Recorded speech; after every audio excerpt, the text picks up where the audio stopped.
Je vous invite à lire avec moi Exode chapitre 12, versets 1 à 14 et 1 Corinthiens chapitre 5, versets 7 et 8. L'Éternel dit à Moïse et à Aaron dans le pays d'Égypte: ce mois-ci sera pour vous le premier des mois. Il sera pour vous le premier des mois de l'année. Parlez à toute l'assemblée d'Israël et dites: le 10e jour de ce mois, on prendra un agneau pour chaque famille, un agneau pour chaque maison. Si la maison est trop peu nombreuse, pour un agneau, on le prendra avec son plus proche voisin, selon le nombre des personnes. Vous compterez pour cet agneau d'après ce que chacun peut manger. Ce sera un agneau sans défaut, mâle, âgé d'1 an. Vous pourrez prendre cet agneau, ou un chevreau. Vous le mangerez jusqu'au 14e jour de ce mois, et toute l'assemblée d'Israël l'immolera entre les 2 soirs. On prendra le sang et on en mettra sur les 2 poteaux et sur les linteaux de la porte de la maison et où on le mangera. Cette même nuit, on en mangera la chair rôtie au feu. On la mangera avec des pains sans levain et des herbes amères. Au verset 9, vous ne le mangerez point à demi cuit et bouilli dans l'eau, mais il sera rôti au feu avec la tête, les jambes et l'intérieur. Vous n'en laisserez rien jusqu'au matin, et s'il en reste quelque chose le matin, vous le brûlerez au feu. Au verset 11, quand vous le mangerez, vous aurez vos reins sains, vos souliers aux pieds et votre bâton à la main, et vous le mangerez à la hâte. C'est la Pâque de l'Éternel. Et il est dit au verset 12, cette nuit, je passerai dans le pays d'Égypte, je frapperai tous les premiers-nés du pays d'Égypte, depuis les hommes jusqu'aux animaux, et j'exercerai des jugements contre tous les dieux de l'Égypte. Je suis l'Éternel. Le sang vous servira de signe sur les maisons où vous serez. Je verrai le sang et je passerai par-dessus vous. Il n'y en aura point de plaies qui vous détruisent quand je frapperai le pays d'Égypte. Vous conserverez le souvenir de ce jour. Vous le célébrerez par une fête à l'honneur de l'Éternel. Vous le célébrerez comme une loi perpétuelle pour vos descendants. Amen. 1 Corinthiens. Faites disparaître le vieux levain afin que vous soyez une pâte nouvelle, puisque vous êtes sans levain, car Christ, notre Pâque, a été immolé. On reprend cela, car Christ, notre Pâque, a été immolé. Célébrons donc la fête, non avec du vieux levain, non, et avec un levain de malice et de méchanceté, mais avec les pains sans levain de la pureté et de la vérité. Amen. Que le Seigneur bénisse sa parole. Je voudrais donc ce matin parler de la Pâque. La Pâque. La Pâque, donc, en plus d'être un fait historique pour nous, elle demeure une réalité vécue par un peuple, les Juifs. Et les enseignements que la Pâque véhicule sont pleins de sens, aussi bien pour tous les hommes que pour les chrétiens en particulier. Et c'est pourquoi ce matin, dans notre intervention, nous verrons ce que c'est que la Pâque. Nous allons voir sur ce point la définition de la Pâque. Nous verrons ici le sens de la Pâque. Et le deuxième point, nous allons voir le chrétien et la Pâque. Notre objectif, c'est de faire comprendre le message de la Pâque afin que, au sortir de là, nous ayons une autre approche de la Pâque. Que nous puissions aborder la Pâque selon la Bible et non selon que nous le voulons ou selon que les hommes le veulent. Alors, qu'est-ce que la Pâque? Voyons donc, comme je disais, la définition de la Pâque. La Pâque, il est dit que le mot Pâque est dérivé d'un mot hébreu qui signifie passer par-dessus, passer outre ou épargner.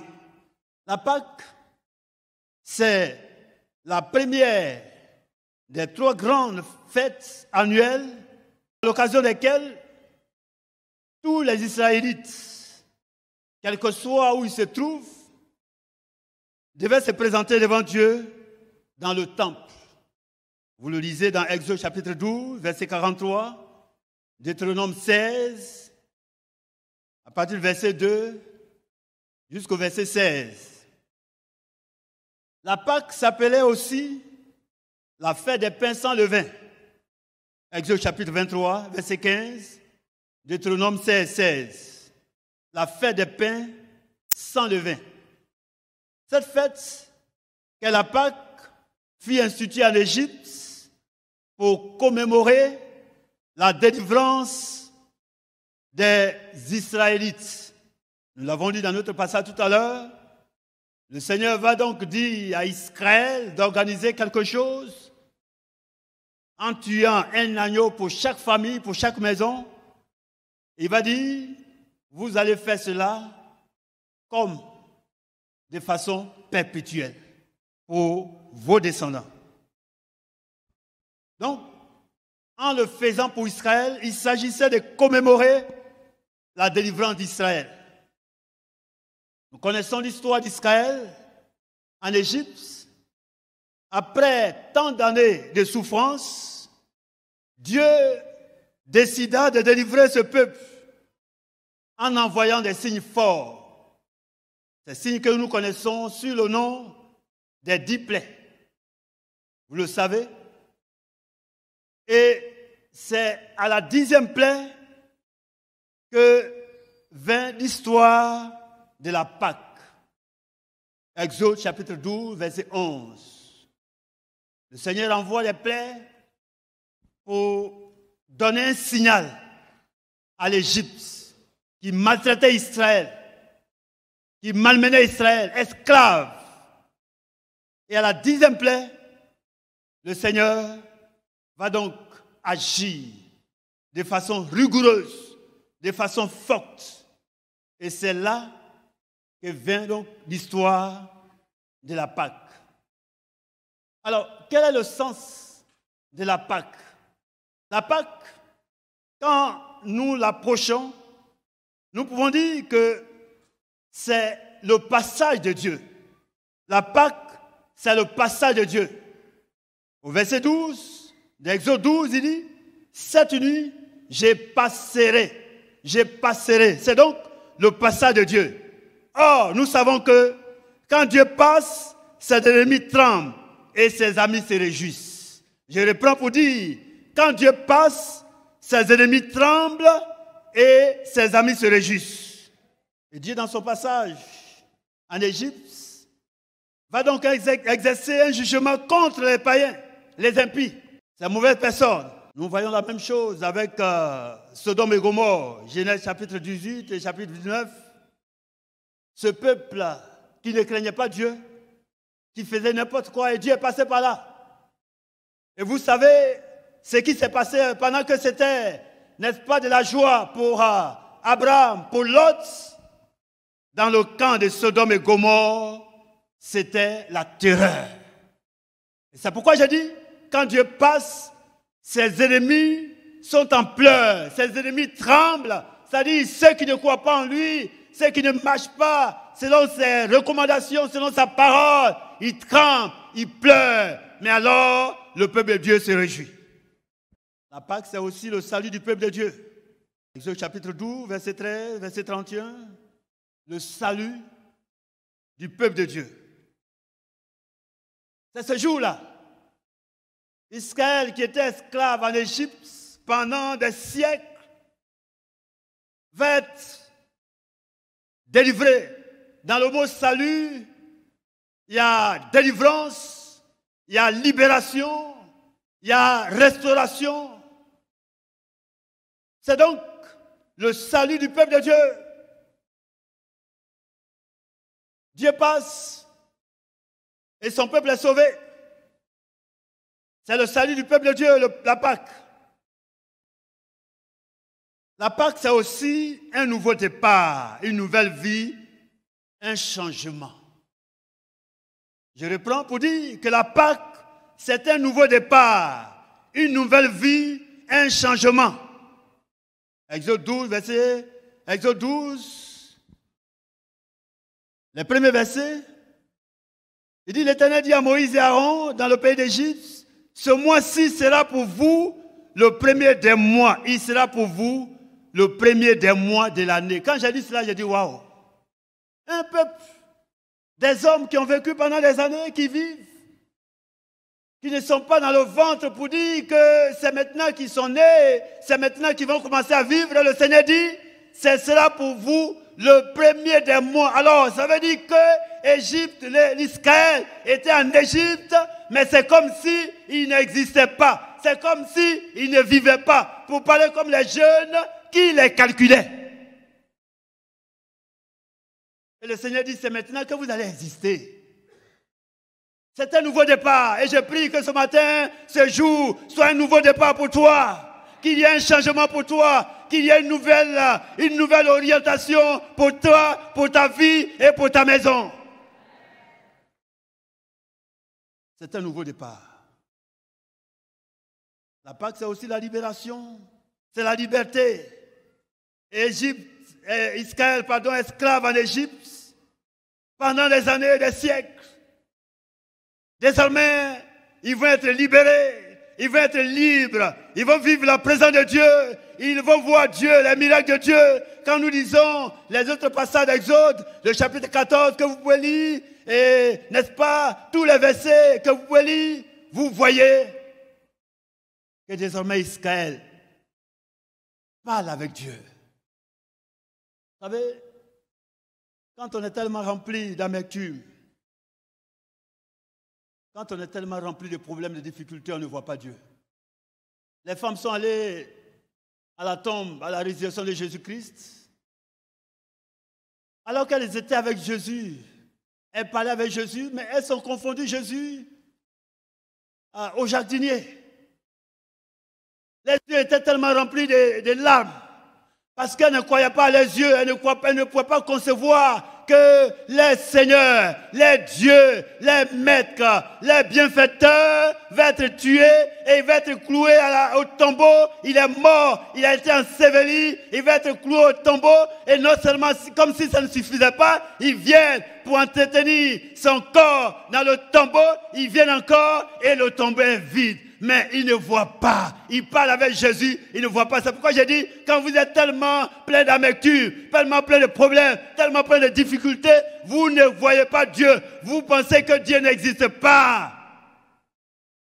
Quelquefois, vous avez envie de maudire Dieu. Est-ce qu'il est là même? Mais quand le Seigneur passe là et que vous êtes libérés, vous louez le Seigneur. Vous adorez le Seigneur. Vous célébrez le Seigneur. Il y a des gens dans la maison de Dieu, quand vous les voyez adorer, quand vous les voyez chanter, quand vous les voyez danser, vous vous demandez, mais lui là, c'est quoi on lui a annoncé? Mais chacun sait d'où il est venu. Il y a une sœur qui aime bien danser. Une fois, elle parlait avec moi. Elle disait qu'il y a des gens qui lui disent, aujourd'hui tu n'as pas dansé. Elle dit, mais moi je ne danse pas pour vous faire plaisir, pour faire plaisir à quelqu'un. Je sais d'où je suis venu. Quelqu'un dont la vie était consacrée à danser, n'est-ce pas, dans ce monde païen, dans les bars, dans les boîtes de nuit, parmi des hommes, parmi les impies, s'est livré et alors le Seigneur l'a libéré. Mais vous allez voir comment elle va sauter dans la maison de Dieu. Parce qu'elle voit Dieu. Désormais, Israël voit Dieu. La Pâque s'est passée à l'autre bord. C'est traversé. Désormais, Israël passe dans un autre endroit. Est-ce qu'Israël n'a pas traversé la mer Rouge? Vous êtes là? c'est passé à l'autre bord. Ils ne sont plus dans ce pays de maltraitance, dans ce pays d'esclavage, dans ce pays de souffrance, mais ils sont passés à l'autre bord. Ils ont traversé. Nous avons vu au cours de l'année passée l'heure de la traversée. C'était difficile. Des moments de combat, de prière. Il y en a même qui se demandaient, je ne sais pas si vous n'avez pas peut-être eu le sentiment, mais en tout cas moi je l'ai eu. Je me demandais, est-ce que je vais arriver à la dédicace? Est-ce que je vais rentrer dans le nouveau temple? Et je suis sûr qu'il y en a plusieurs qui ont eu ce même sentiment. Il y en a même qui ont prié, il y en a même qui ont désiré, il y en a même qui ont voulu, n'est-ce pas, traverser, passer à l'autre bord, rentrer dans ce nouveau temple où nous sommes. Et nous sommes sous la climatisation, mais ils n'ont pas pu. Alors, si on a traversé, on est allé à l'autre bord, c'est une joie. C'est une grâce de Dieu. C'est ça la Pâque. Alors, si nous avons connu le sang de la Pâque pour Israël, voyons en deuxième position le chrétien et la Pâque. Nous voulons dire, comment est-ce que le chrétien doit voir la Pâque? Comment est-ce que le chrétien doit comprendre la Pâque? Et je voudrais dire que ce point-là, il est tellement important. Parce que c'est la partie qui nous intéresse plus. Nous sommes chrétiens tous qui sommes là. C'est la partie donc qui nous intéresse. Parce que c'est une partie, si elle n'est pas bien comprise, elle va être interprétée de plusieurs manières. Et ça mène à des erreurs. C'est la partie qui fait couler assez d'encre et de salive. Et c'est pour ça que je voudrais que vous prêtez très bien oreille. D'abord, sachons que, en abordant la Bible, il y a des choses qui sont universelles. C'est-à-dire des choses qui sont pour tous les peuples. Des recommandations, des commandements qui sont pour tous les peuples et pour toutes les époques. Mais il y a également des choses qui s'adressent uniquement à Israël. Je reprends pour dire, en abordant la Bible, comprenons ça très bien. Il y a des choses ou des recommandations, des faits même, qui sont universels, qui sont pour tout le monde, qu'on soit juif, qu'on ne le soit pas, qu'on soit noir, qu'on soit blanc. C'est pour tout le monde et c'est pour toutes les époques. Mais il y en a aussi qui sont uniquement pour Israël. On peut prendre l'exemple des 10 commandements. Quand vous abordez, vous lisez les 10 commandements, ils sont universels. Ce n'est pas seulement pour Israël. Est-ce que vous êtes là? Quand on lit les 10 commandements, ce n'est pas seulement pour Israël. Quand le Seigneur dit, tu ne commettras pas d'adultère, on ne peut pas dire, bon, ça c'est à Israël qu'il a parlé. Quand il donnait cela, il donnait ses commandements, c'est ça à Israël. Mais aujourd'hui, on ne peut pas dire, bon, ça c'est à Israël qu'il a parlé, donc nous on est libres, on est chrétiens, on peut commettre l'adultère. Est-ce que vous le suivez? Alors la Pâque, telle qu'elle est prescrite dans la parole de Dieu dans la Bible, elle est uniquement pour Israël. Je reprends pour dire, la Pâque, telle qu'elle est prescrite dans la Bible, elle est uniquement pour Israël. Vous convenez avec moi que nous ne sommes pas israélites. Nos pères n'ont pas vécu en Égypte. Ou bien il y a quelqu'un à qui ses parents ont raconté l'histoire de l'Égypte, qu'ils ont vécu en Égypte, ils ont été maltraités, ils ont souffert. Il y a quelqu'un qui est là? Personne. Nos pères n'ont pas connu la souffrance d'Égypte. Même si nos pères sont proches, mais les pères n'ont pas vécu en Égypte. Quand vous regardez l'histoire de chez vous, moi, mon papa m'a souvent raconté des choses, mais ça n'a rien à voir avec l'histoire d'Israël en Égypte. Et je ne pense pas que dans une région, quelque part en Afrique, je vois tous, nous sommes tous des Africains, donc je parle comme ça, mais il y en a qui m'écoutent, qui sont aussi des Blancs, mais je ne pense pas que quelque part, en dehors de ceux qui sont juifs, je ne pense pas que quelqu'un ait un parent qui lui ait raconté l'histoire de la souffrance en Égypte. Et donc, La Pâque, ça s'adresse uniquement donc à ceux-là. Ainsi, pour le chrétien, la Pâque est un symbole, un signe. Et l'apôtre Paul dit, c'était l'ombre des choses à venir. C'était l'ombre des choses à venir. La Pâque, donc, pour le chrétien, devient un symbole ou un signe de l'amour de Dieu. Un signe, un symbole de l'amour de Dieu pour dire que Dieu aime les hommes, Dieu aime les faibles, Dieu aime ceux qui souffrent. Et l'amour de Dieu pour ceux qui souffrent, qui sont maltraités est tel que il peut bouleverser l'histoire de tout un peuple, l'histoire d'un homme. Est-ce que vous me suivez?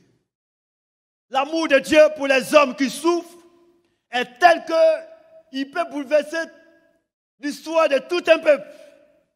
Vous voyez, Israël, l'Égypte, ils étaient dans leur pays. Pour eux, ils sont tranquilles. Ils sont les patrons. Ils ont des esclaves qui travaillent pour eux, qui peuvent envoyer comme ils le veulent. Aller à gauche aujourd'hui, ils vont aller à droite aujourd'hui, et demain ils s'en vont aller derrière, aller devant. Ils sont tranquilles. Il y a des personnes qui travaillent pour eux. Mais Dieu, dans son amour, il va bouleverser toute cette histoire. Ce peuple qui était des Romains, qui était autrefois un peuple fort, un peuple puissant, devant qui Israël tremblait, il ne pouvait pas parler. On dit aujourd'hui, voilà le travail que vous allez faire, à prendre ou à laisser. Vous n'avez pas le choix.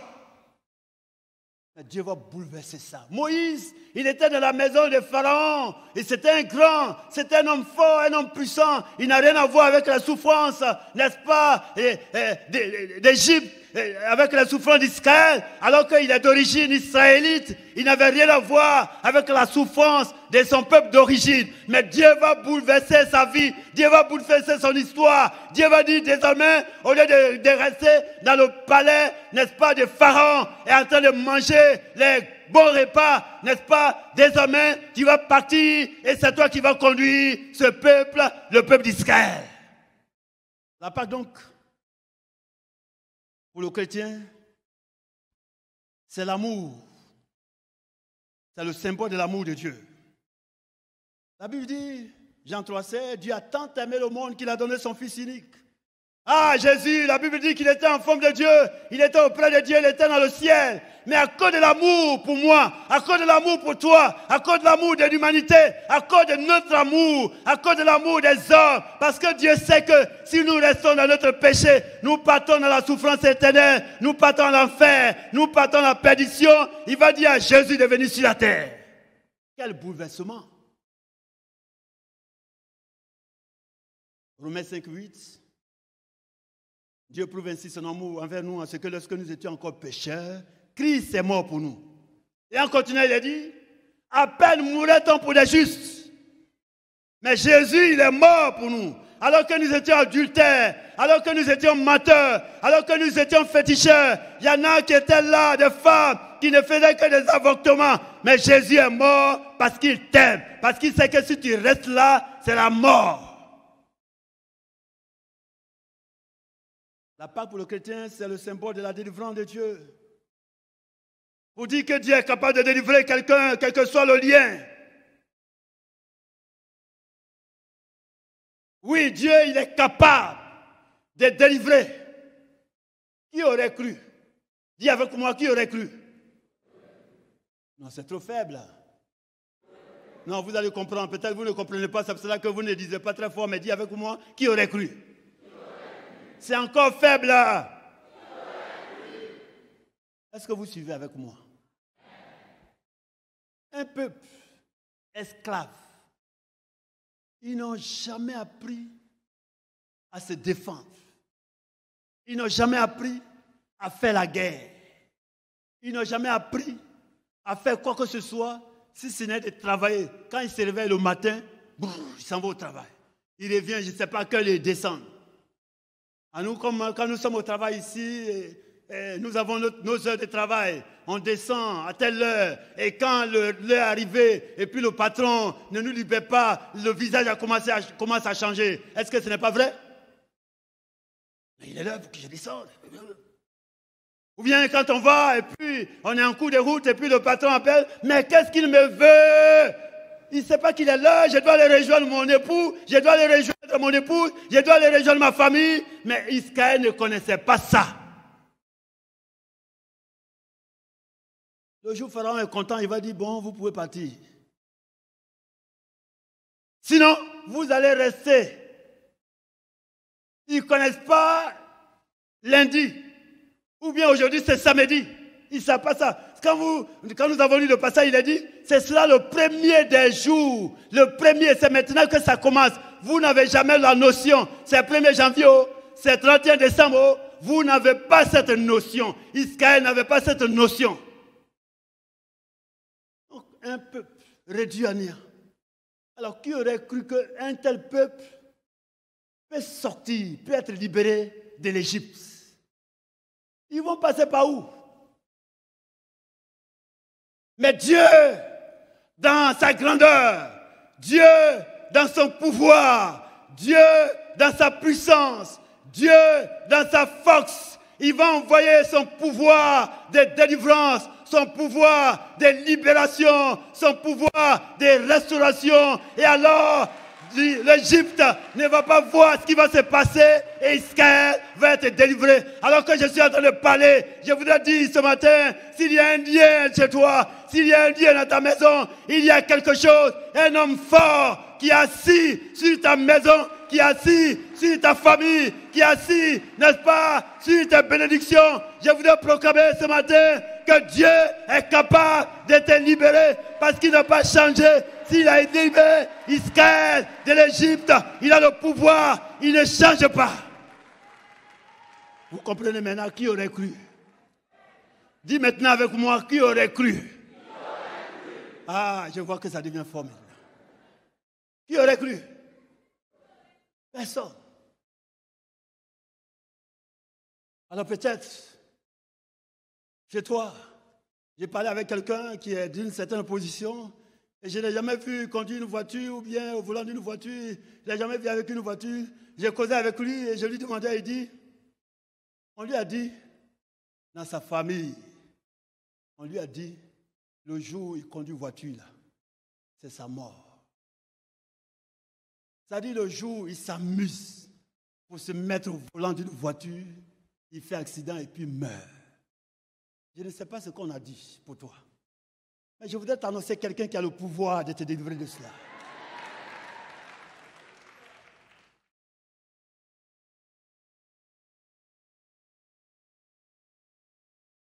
C'est le symbole de la délivrance, du pouvoir de Dieu.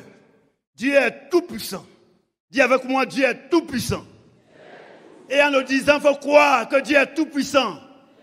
Il est tout puissant pour te délivrer. Il est tout puissant pour te libérer. Il est tout puissant pour te guérir. Quelle que soit la maladie, il faut croire ce matin, même si les médecins les plus réputés, les plus connus, on a envoyé peut-être une partie de ton corps, un échantillon de ton corps en Europe pour analyser. Et les médecins ont dit que tu ne peux pas guérir. Mais je voudrais dire qu'il y a quelqu'un qui a le pouvoir de guérir toute maladie. Parce qu'il est tout puissant. Il a délivré Israël. C'est donc le symbole de la délivrance de Dieu. La Pâque pour le chrétien, c'est la grâce de Dieu. La grâce de Dieu. La grâce, ça veut dire faveur imméritée. Tite chapitre 2, verset 11, il a dit, car la grâce de Dieu, sous des saluts pour tous les hommes, a été manifestée. La Pâque, c'est la grâce de Dieu, c'est-à-dire une faveur imméritée. Israël a fait quoi pour mériter que Dieu déploie son armée, sa puissance pour les délivrer? Ils ont fait quelle démarche? Est-ce que vous êtes là? Répondez-moi. Ils ont fait quelle démarche? Ils n'ont rien fait. C'est donc une faveur imméritée. On appelle cela grâce. Et si Israël a bénéficié de cette grâce imméritée, de cette grâce, de cette faveur imméritée, tu as aussi le pouvoir d'en bénéficier.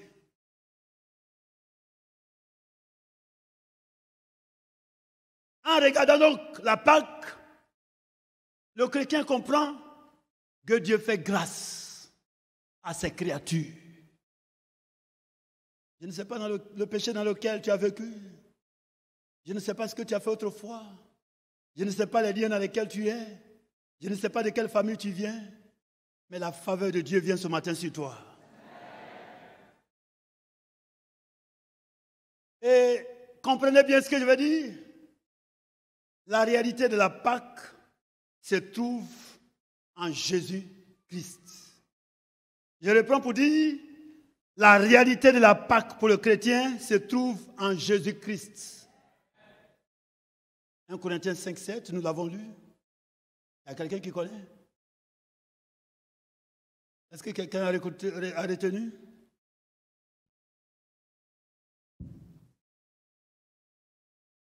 « 1 Corinthiens 5, 7, il a dit, « Faites disparaître le vieux levain afin que vous soyez une pâte nouvelle, puisque vous êtes sans levain. » Et il a dit, « Car Christ, notre Pâque, a été immolé. » Car Christ, notre Pâque, a été immolé. C'est pourquoi j'ai dit, la réalité pour la Pâque, la réalité de la Pâque pour le chrétien se trouve en Jésus-Christ.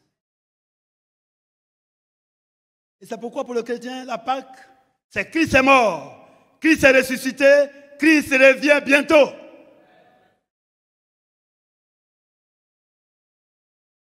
Et cette Pâque se célèbre pour le chrétien à travers la Sainte Seine.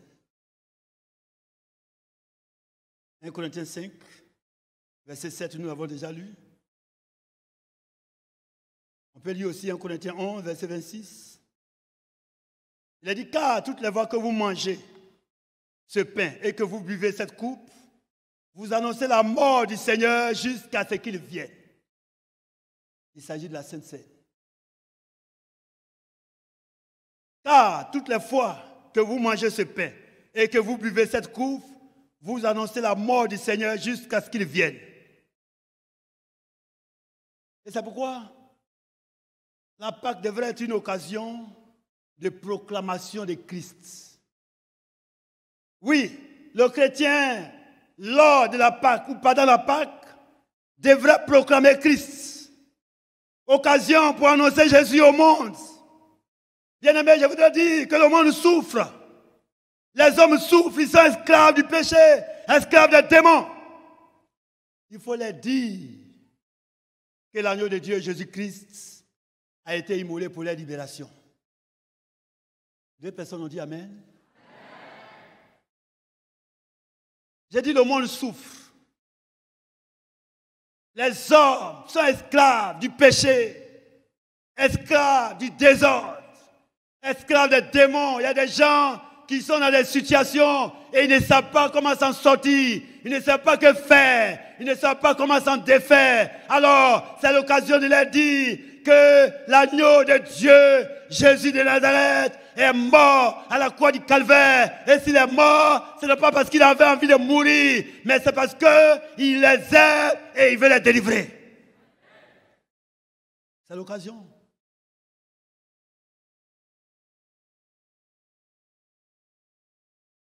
Alors je voudrais dire que la Pâque pour le chrétien, il ne s'agit pas de ces moments de festivités, de sauter, de manger, d'aller à gauche, d'aller à droite, de faire toutes sortes de symbolismes. Ah, non, je ne suis pas contre tous ceux qui font ça. Hein. Je ne dis pas qu'ils sont dans le péché. C'est pas ce que je veux dire. Mais je voudrais dire, si vous faites tous ces gymnastiques religieuses et que Jésus n'est pas en vous, vous avez perdu.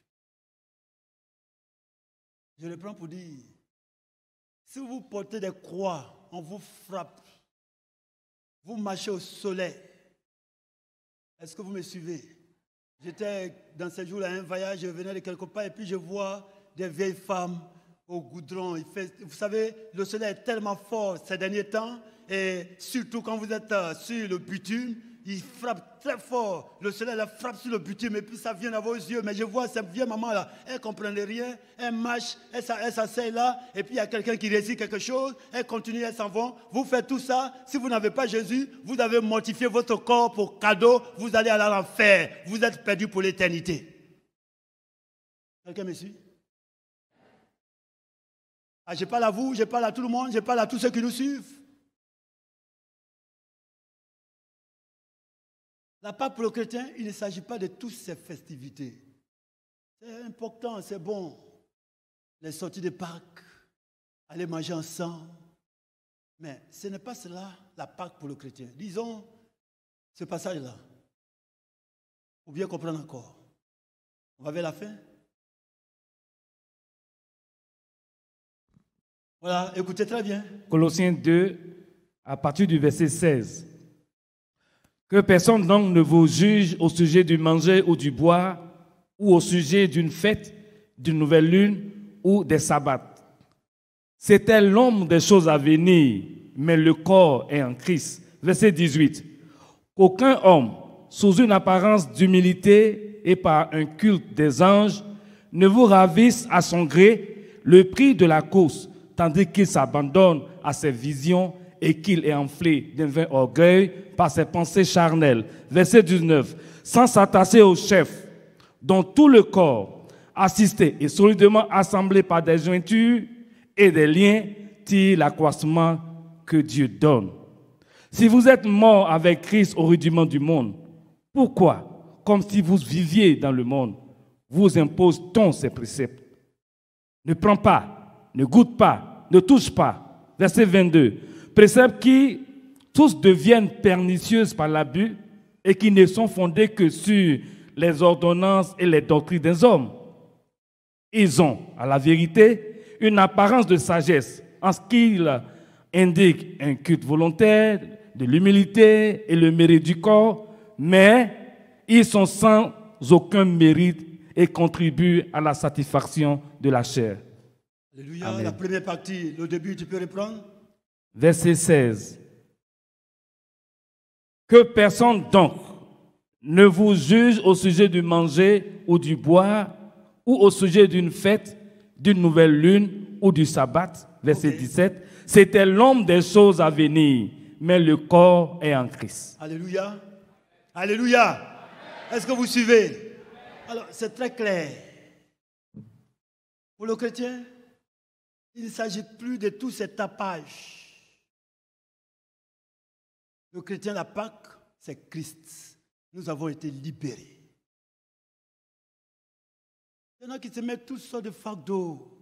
Pourquoi on n'a pas fait ci? Pourquoi on n'a pas fait ça? Aujourd'hui, c'est la Pâque. Ah, je suis heureux. Et le pasteur principal, quand il a pris la parole, la première phrase, il dit, il n'y a pas de jour spécial. Le chrétien, il célèbre la joie, il célèbre le bonheur, il célèbre sa libération, il célèbre sa délivrance tous les jours. Et j'ai envie de dire, tous les dimanches que nous venons ici et que nous venons autour de la Sainte Seine, ça nous rappelle combien nous étions esclaves dans ce monde de péché, esclaves de la cigarette. Il y a un frère qui disait, alors au cours, pendant, n'est-ce pas, avant sa conversion, chaque année, il dépense au moins 12 000 francs pour la cigarette. Il y a une autre sœur qui disait, en matière de sexualité, elle était pire qu'une chienne. Alors, quand on vient autour de la Sainte Seine, quand on pense que Christ est mort pour nous délivrer ainsi, on fait la joie chaque dimanche. Si ce dimanche, aujourd'hui c'est le combien? Le 17. Le 17 avril. Si c'est un jour spécial, et le dimanche prochain, il devient quoi? Ce qui n'est pas spécial, on dit quoi? Pour ceux qui connaissent la langue de Molière, comment on dit ça? Ordinaire. Donc, il y a un dimanche spécial. Et puis il y a un dimanche ordinaire. Pour moi, tous les dimanches sont spéciaux parce que Jésus est mort. Et quand je vois la Sainte Seine, quand je vois le repas du Seigneur, ça me rappelle que j'étais esclave, n'est-ce pas? Et puis quelqu'un est mort pour moi. Ça me rappelle que alors je devais aller à l'enfer et quelqu'un a pris à ma place. Alors je suis heureux tous les dimanches. Je suis heureux devant la Sainte Seine. Je suis heureux tous les jours. Et je crois, et ça c'est mon avis, si en tant que chrétien, il devait y avoir organisation d'une fête de Pâques, on peut, en famille, on est peut-être dans un quartier, dans une cité, on peut organiser un repas où on invite des voisins qui ne sont pas chrétiens. Et puis autour de ce repas, on leur explique ce que c'est que la Pâque et on aboutit à Christ, comme je l'ai fait tout à l'heure. Je reprends pour dire, on peut organiser un repas dans notre quartier, dans notre cité, on peut inviter des voisins et puis autour de ce repas, on leur explique ce que c'est que la Bible, la Pâque, en nous appuyant sur la parole de Dieu et puis on aboutit à Christ. Pour leur demander d'accepter Jésus comme Seigneur et Sauveur. D'ailleurs, après l'Égypte, le Seigneur, ce qu'il a prescrit à Israël, c'était cela. Autour d'un repas où les parents expliquaient à leurs enfants comment ils étaient esclaves en Égypte et puis Dieu les a délivrés. Et c'est une occasion pour ces enfants, pour ces nouvelles générations, pour adorer ce Dieu, pour célébrer ce Dieu, pour louer ce Dieu, pour n'est pas s'attacher à ce Dieu, pour dire, vous n'êtes pas comme tout le monde, vous n'êtes pas n'importe qui, vous n'êtes pas comme les autres des nations dans lesquelles vous êtes, parce que vous sortez de l'esclavage et quelqu'un vous a délivré. Donc, c'est ce qui doit être fait normalement. Alors, bien aimés, profitant de cette occasion, je voudrais encourager le peuple de Pablo 2. D'ailleurs, je vais dire à tout le monde, mais particulièrement au peuple de Pablo 2, nous avons construit un grand temple. Et aujourd'hui, l'un des défis, parce que nous sommes dans l'année où on doit relever des défis, l'un des défis, des grands défis que nous devons relever, c'est le défi de l'évangélisation. Il y a un frère qui disait hier, en parlant, et je suis d'accord avec lui, il dit, après avoir construit ce grand temple, si nous ne rentrons pas dans la vision de l'évangélisation, Dieu ne va pas nous pardonner cela. Et c'est pourquoi ce projet, cette première édition, tout le monde doit rentrer dedans. On a fini de construire, on ne va plus parler des constructions. Bon, nous sommes à telle étape, Océanie ne veut plus venir pour dire, nous sommes, Prosper ne va plus venir pour dire, nous sommes à 40% par rapport à l'électricité, nous sommes à 50% par rapport à la plafonnerie. Non, on ne va pas reprendre l'histoire. S'il y en a qui sont encore dans les rêves, revenez sur la terre, revenez dans la réalité. On ne va plus reprendre l'histoire. L'histoire des 50%, des 80%, c'est fini. Aujourd'hui, là, on s'en va évangéliser. On va annoncer la parole de Dieu à ceux qui ne connaissent pas Jésus, parce que Jésus est mort pour eux. Et c'est pourquoi chacun doit se retrouver dedans d'une manière ou d'une autre, par la prière, par les porte-à-porte et par l'argent. Tant qu'on est sur la terre, si tu vas à Morija, si tu vas à Korogo, si tu vas à Cocody, partout où tu vas te trouver, l'œuvre de Dieu est toujours là. Tu restes à Pablo 2, on a fini le temple, mais il y a d'autres choses à faire. Et tu dois donner. Si Dieu t'a donné le souffle de vie, il permet que tu vives encore, c'est pourquoi tu continues à travailler. Et il a placé des hommes de Dieu qui captent la vision et qui vous communiquent. Si tu as fini pour toi, Dieu te prend et puis tu t'en vas. Mais nous qui sommes là encore, c'est qu'on n'a pas encore fini. Et c'est pourquoi tout à l'heure, on va venir pour cette offrande. Il y en a qui ont reçu les enveloppes, mais même si tu n'as pas reçu l'enveloppe, tu n'as pas pris l'enveloppe, peut-être tu n'étais pas là, ou bien bon, tu n'as pas compris le bien fondé, donc tu n'as pas pris. Vous venez, que ce soit d'enveloppe ou pas, Dieu prend. Que ce soit d'enveloppe, que ce ne soit pas d'enveloppe, Dieu prend. Parce qu'il s'agit d'évangéliser. Demandez au comité d'organisation, des gens qui défilent ici, parce qu'on vient de construire, on n'a pas encore tout notre équipement pour évangéliser, ça va venir dans les années à venir. Alors on est obligé de travailler avec d'autres personnes, d'autres structures.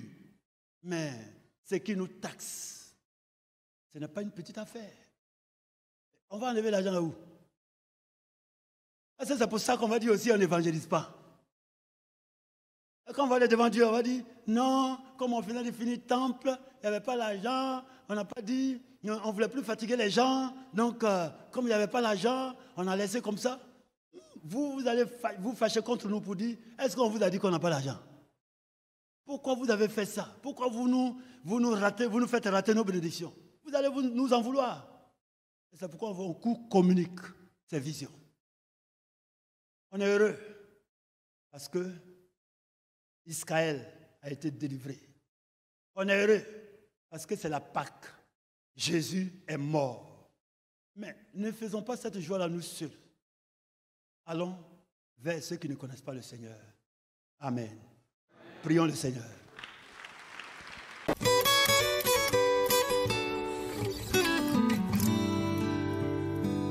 Les yeux racontent tes merveilles.